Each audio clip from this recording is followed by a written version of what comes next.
దేవునికి స్తోత్రం కలుగునుగాక.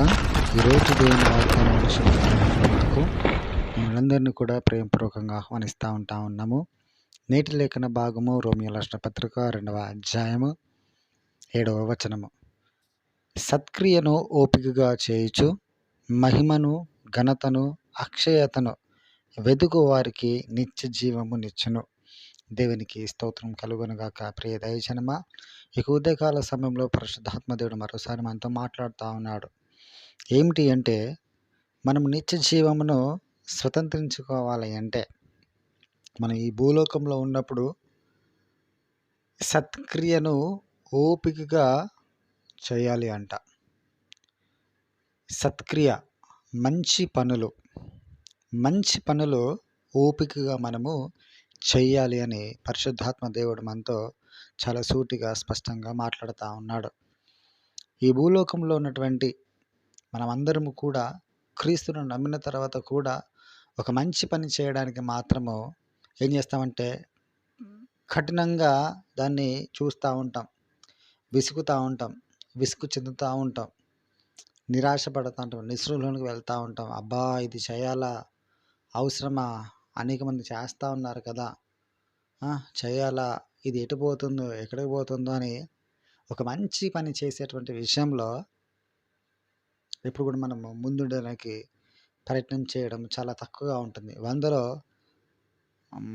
ఒక చెప్పలేను అన్నది. నేను ఎవరిని జడ్జ్ చేయలేను. దేనికి స్తోత్రం కలుగును గాక.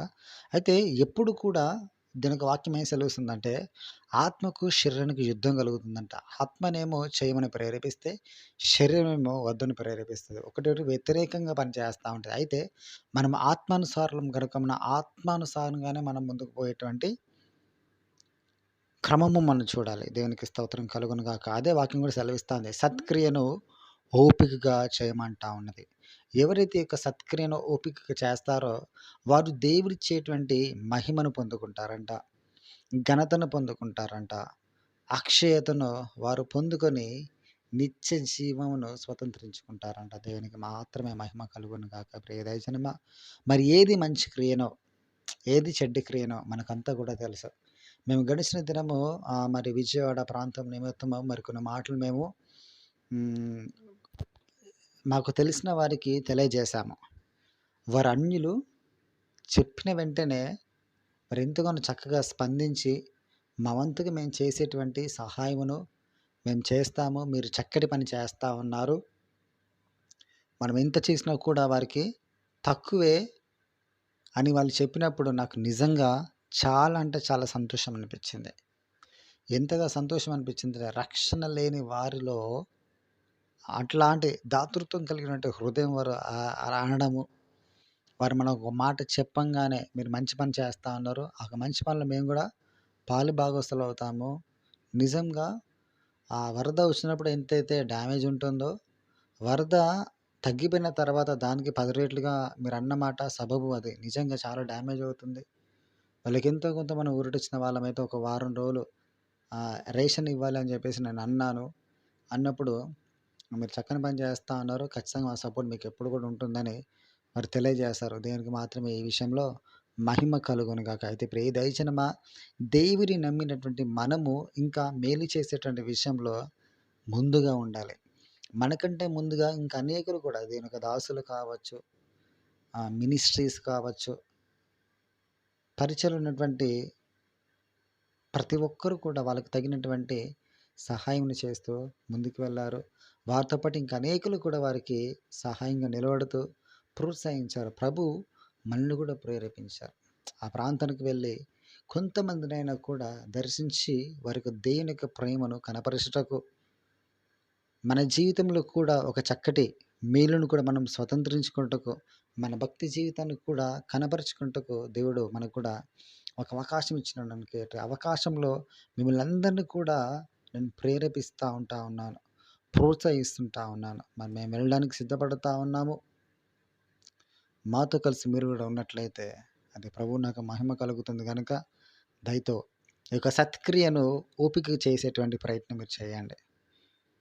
ఎన్నో రకాల ఆంక్షలు మనకు వస్తూ ఉంటాయి ఒక చక్కని కార్యం చేసేటప్పుడు. కానీ ఈ కార్యం చేయుట ద్వారా ఖచ్చితంగా ఏదో ఒక రోజు మీకు జీవితంలో ఒక మహిమ గల కార్యము జరిగించి వేయబడుతుంది. మొర్దెకై తనకు తెలియకుండానే రాజుని కాపాడి మంచి కార్యము చేస్తాడు. అది ఆయనకు ఆ క్షణమందు ప్రతిఫలం రాలేదులే కానీ, తాను మరణదినంలో ఉన్నప్పుడు రాజుకు నిద్ర పట్టకుండా చేసి దేవుడు ఒక గ్రంథమును తెరిపించి, ఆ గ్రంథంలో మొర్దెకై చేసిన ఒక మంచి పని, ఒక సత్క్రియను రాజు చేత చదివిపించి, అరే! ఇంత చక్కని కార్యం చేసినటువంటి ఒక మొర్దెకైకి ఎటువంటి కూడా ఘనత రాలేదు, మహిమ రాలేదు.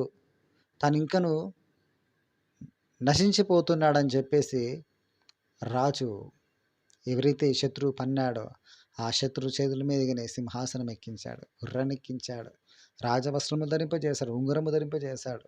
ఒక మంచి హోదాను కల్పించాడు. దేవునికి మాత్రం మహిమ కలుగునుగాక. చూడండి దైవజనమా, తాను చేసిన ఒక మంచి పని ద్వారా మొర్దెకై యొక్క జీవితంను దేవుడు మార్చివేశాడు. ఎక్కడంటే మరణంలో నుంచెళ్ళి ఘనతలోనికి నడిపించాడు. అధికారంలోకి నడిపించేసాడు. దేవునికి స్తోత్రం కలుగునుగాక. ఈరోజు నువ్వు చేసినటువంటి ఒక మంచి క్రియ కూడా నిశ్చయముగా నీకు మహిమను, ఘనతను, అక్షయతను, నిత్య జీవంను కూడా నీకు నిశ్చయంగా కలగజేస్తుందని ఎరిగి, మేము చేసేటువంటి ఒక ప్రయత్నంలో మీరు కూడా పాలు భాగస్తులై మాకు ప్రోత్సహించాలని ప్రభుపేట మనవి తెలియజేస్తూ ఈ మాటలు ముగిస్తూ ఉన్నాను. ప్రార్థన చేసుకుందాం. స్తోత్రం ప్రభువా, స్తుతి తండ్రి, పరిశుద్ధుడానికి వందములయ్యా. ఇప్పుడు తండ్రి సత్క్రియని ప్రభువా ఓపికగా చేయమని నిజంగా మాతో మాట్లాడారయ్యా. ఎవరైతే ఇక సత్క్రియను ఓపిక చేస్తారో వారు మహిమను, ఘనతను, అక్షయతను అంత మాత్రమే కాక నీతో పాటు ఉండేటువంటి ఒక నిత్య జీవమునకు మేము స్వతంత్రించుకుంటామని ప్రభా. మారు మనసు రక్షణ పొందుకున్న మేము ప్రభువా అలయక మేలు చేసేవారిగా ఉండాలని ప్రభా. సత్క్రియలు చేస్తూ మేము ముందుకు కొనసాగించబడాలని ప్రభువా. మార్పుకు తగినటువంటి జీవితం మాలో ఉండాలని ప్రభువా. ఎంతో సూటిగా స్పష్టంగా మాతో మాట్లాడారయ్యా. ఈ మాటలన్నీ కూడా మాకు హృదయంలో ఫలింపును అనుగ్రహించండి ప్రభువా. నువ్వు ఈ భూలోకంలో ఉన్నప్పుడు అనేకులకు మేలు చేస్తూ సంచరించి నడిచామని ప్రభు నీ లేఖన భాగం సెలవిస్తుంది ప్రభా. మాకు తగిన రీతిలో ప్రభు మీరు సహాయం చేయుటకు నా తండ్రి మాకు హృదయములు మీరు ప్రేరేపించండి, బలపరచండి ప్రభా.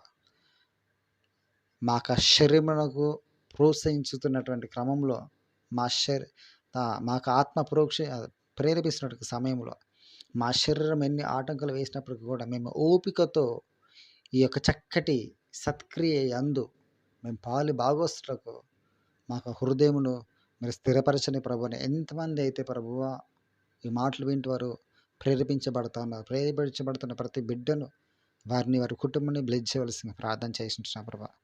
మొర్దెకై ప్రభువా తన ప్రాణమునకు తెగించి ప్రభువా రాజును కాపాడినప్పుడు ఆ సమయము దానికి ప్రతిఫలం రాకపోయినప్పుడు కూడా ఒకానొక స్థితిలో ప్రభువా తన మరణమేరుక స్థితిలో తన జీవితాన్ని మార్చివేసి ప్రభువా శత్రువు చేతికి అప్పజెప్పకుండా ప్రభువా సింహాసనం ఎక్కించి అధికారం అందజేశారు ప్రభా. తాను మహిమను, ఘనతను, అక్షయతను ప్రభువా నిత్య జీవంను స్వతంత్రించుకున్నాడు ప్రభువా. ఒక చక్కటి సత్క్రియను చేసి మేము కూడా ప్రభువా అటు సత్క్రియలు చేసి నిత్యరాజ్యం మేము కూడా నివాసం చేయుటకు అటు మహిమను, ఘనతను, అక్షతను మేము పొందుకుని కృపచేత నీవేని పోల్సిన ప్రార్థన చేస్తున్నాం ప్రభువా. అనారోగ్యంతో బాధపడుతున్న వారిని, దీర్ఘకాలిక రోగాల చేత బాధపడుతున్న వారిని, కోర్టు కేసుతో బాధపడుతున్న వారిని, వివాహ సంబంధాల కోసం బాధపడుతున్న వారిని ప్రభువా, గర్భాల కోసం ఎదురు చూస్తున్న వారిని, ఉద్యోగం కోసం ఎదురు చూస్తున్న వారిని ప్రభువా, ఆయా రీతిలో ప్రభు ఎవరైతే తండ్రి సహాయం కొరకు నా తండ్రి నీ వైపు చూస్తున్నారో ప్రభువా వారిని బ్లెస్ చేయండి, దీవించండి, వారిని తెలిప చేయండి. మీ గొప్ప మేలు చేత ప్రభు మీరే నింపి ప్రభువా ఇక మరి వెళ్ళేటువంటి కార్యక్రమాలు కూడా తన ఇక సాన్నిధ్యం ప్రభు మీరు మాకు తోడు దయచేసి ఏ రీతి ముందు నడవాలి ప్రభువా అటు జ్ఞానం చేత మీరు మమ్మల్ని నడిపించాల్సిందిగా ప్రార్థన చేస్తాం. మమ్మల్ని తన్ని బిడ్డలందరినీ కూడా తను ఈ పరిచయ హస్తాలకు అప్పేపడి ఈ మాటల ప్రభు అనేకులు వింటకు సహాయం తెచ్చని అనేకులు తన్ని పాలు పొందుడు కృపచేత నింపాల్సిన ప్రార్థన చేస్తూ యేసు క్రీస్తు వారి పేరట అడిగి పెట్టుకుంటున్నాము పరమ తండ్రి. Amen, amen, amen. God bless you. దాని వాళ్ళందరినీ కూడా నిశ్చయంగా దీవించి ఆశీర్వదించను గాక. వీళ్ళు ప్రేరేపించబడిన వాళ్ళు మాకు కాల్ చేయండి. మాకు నెంబర్ మేము డిస్క్రిప్షన్లో ఇస్తాము, డిస్ప్లే కూడా ఇస్తాము. ఎవరికైనా సందేహాలు ఉంటే ఎలా చేసి తెలియజేయాలనుకున్నట్లయితే మా నెంబర్కి మేము డిస్ప్లే చేస్తాము. దానికి మీరు కాల్ చేసి అడగొచ్చు, లేదా నేరుగా అయినా అది ఫోన్పే, గూగుల్ పే